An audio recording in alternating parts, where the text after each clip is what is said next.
Vamsadhara project పూర్తి చేయకుండా శ్రీకాకుళం జిల్లా ఎలా అభివృద్ధి చెందుతుంది అని వామపక్ష నాయకులు, ప్రజా సంఘాలు, సిపిఎం జిల్లా కార్యదర్శి డి గోవిందరావు, సిపిఐ జిల్లా కార్యదర్శి చాప్రా వెంకటరమణ రాష్ట్ర ప్రభుత్వాన్ని ప్రశ్నించారు. స్థానిక సుందరయ్య భవనంలో ఆంధ్రప్రదేశ్ రైతు సంఘం, కౌలు రైతు సంఘం ఆధ్వర్యంలో వంశధార ప్రాజెక్టు పూర్తి చేసి చివరి భూముల వరకు 2 పంటలకు నీరు ఇవ్వాలి అని, వంశధార ఆధునికీకరణకు 1500 కోట్లు కేటాయించాలి అని, పెండింగ్ ప్రాజెక్టులో పూర్తి చేయాలి అని రైతు సంఘం జిల్లా కార్యదర్శి కె మోహన్ రావు అధ్యక్షతన జరిగిన రౌండ్ టేబుల్ సమావేశం జరిగింది. ఈ సమావేశంలో మాట్లాడుతూ కేంద్ర రాష్ట్రాల్లో బీజేపీ, టీడీపీ కూటమి అధికారంలో ఉన్నదని, వంశధార వాటర్ డిస్ట్రిబ్యూషన్ కమిషన్ మనకు అనుకూలంగా తీర్పు ఇచ్చింది అని, దానిని కేంద్రం గెజెట్ నోటిఫికేషన్ చేయించి నేరేడ్ వద్ద బ్యారేజ్ ఎందుకు నిర్మించడం లేదని కేంద్ర పౌర విమానయాన శాఖ మంత్రి కింజరాపు రామ్మోహన్ నాయుడిని వారు ప్రశ్నించారు. ఎస్ఎఫ్ఐ జిల్లా అధ్యక్ష కార్యదర్శులు పి పవిత్ర, డి చందు, బి హరీష్, రైతు సంఘం నాయకులు భాగతి, వాసుదేవరావు, రామారావు, వివిధ ప్రజా సంఘాల నాయకులు హరి, ఖగేష్, శిరీష, రాహుల్, గోవర్ధన్ ప్రసంగించారు.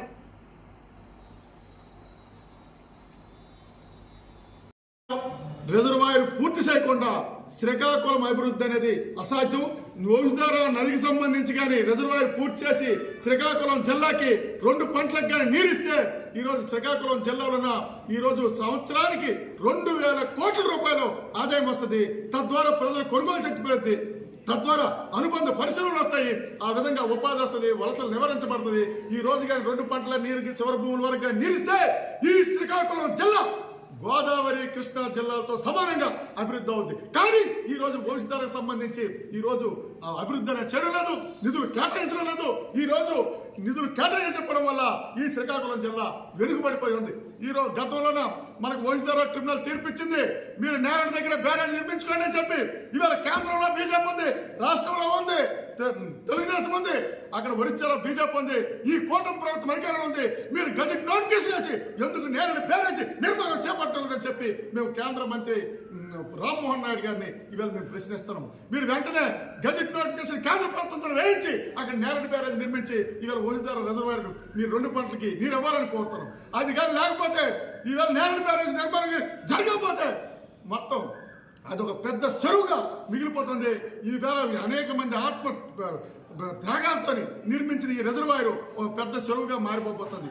అంతేకాదు ఈరోజు వంశధార బ్యారేజ్ నిర్మించి 50 సంవత్సరాలు పూర్తిగా వస్తుంది. ఈ 50 సంవత్సరాల్లో శిథిలావస్థ వస్తే దశకొచ్చింది. ఏ క్షణంలోనైనా సరే అది కూలిపోయే ప్రమాదం ఉంది. అది కూలిపోతే ఈ శ్రీకాకుళం జిల్లా మరొక 50 సంవత్సరాలు వెనక్కి. ఎందుకు రాష్ట్ర ప్రభుత్వం బడ్జెట్ లో 1500 కోట్ల రూపాయలు ఈ ఆధునీకరణ మీరు కేటాయించలేదు అని చెప్పి మేము ప్రశ్నిస్తున్నాం. ఇవాళ ప్రజలకు మీరు సమాధానం చెప్పాలని చెప్పి కూడా మేము అడుగుతున్నాం. అలాగే ఈ రోజు ఆఫ్షోర్ ఉంది, 2007లో ప్రారంభించినారు. ఈ రోజు అది నేటికి కూడా 13 కిలోమీటర్లు సైడ్ కాలువ ఇప్పుడు కూడా తవ్వలేని పరిస్థితి. ఇవాళ దానికి నిధులు కేటాయించకపోవడంతో పలాసకి తాగునీరు సమస్య ఏర్పడింది. 4 మండలాలన ఇవాళ సాగునీటి సమస్య ఇవాళ ఏర్పడింది. అక్కడ ప్రజలు తీవ్ర ఇబ్బందులు పడతారు. అలాగే నారాయణపురం కాలువ ఆధునీకరణకి నిధులకు 12 కోట్ల బకాయిలు రెండుతారు. ఇవాళ ఎక్కడ పనులు రెండుతారు. ఇవాళ నారాయణపురం కాలువ కూడా శిథిలావస్థలోకి వెళ్ళిపోయే పరిస్థితి ఏర్పడింది. చివరి భూములకి నీరు అనేది రావడం లేదు. అలాగే ముఖ్యమంత్రి గారు మనం వచ్చారు, శ్రీకాకుళం జిల్లాకు వచ్చి నేను బోధాలకి 21 కోట్ల రూపాయలు ఇస్తానని చెప్పాడు. అది ప్రకటనకే మిగిలిపోయింది తప్ప ఆచరణకి ఎక్కడ కూడా ఉపయోగం లేదు. ఈ జిల్లాలో పెండింగ్ ప్రాజెక్టులకి ఎందుకు నిధులు కేటాయించడం లేదో మన వ్యవసాయ శాఖ మంత్రి అచ్చెన్నాయుడు గారు ప్రజలకు సమాధానం చెప్పాలి. ఇవాళ అభివృద్ధి అంటే నది జలం వినియోగించుకోవడం ద్వారా అభివృద్ధి జరుగుతుంది, ప్రజలు కొనుగోలు శక్తి పెరుగుతుంది తప్ప ఇంకోటి కాదు. అందుకోసం పెండింగ్ ప్రాజెక్టులు సాధనగా అన్ని సంఘాలతో కలిపి పెద్ద ఎత్తున పోరాటం అనేది చేయాలని నిర్ణయించడం జరిగింది. 25వ తేదీన కలెక్టరేట్ వద్ద ధర్నా కార్యక్రమం, అదేవిధంగా గ్రామాల్లో గ్రామ సభలు, అదేవిధంగా ప్రాజెక్టుల పరిశీలన చేయాలని చెప్పి ఈ రౌండ్ టేబుల్ సమావేశాలు నిర్ణయించినారు. దీన్ని జయప్రదం చేయాలని చెప్పి కోరుతున్నాం.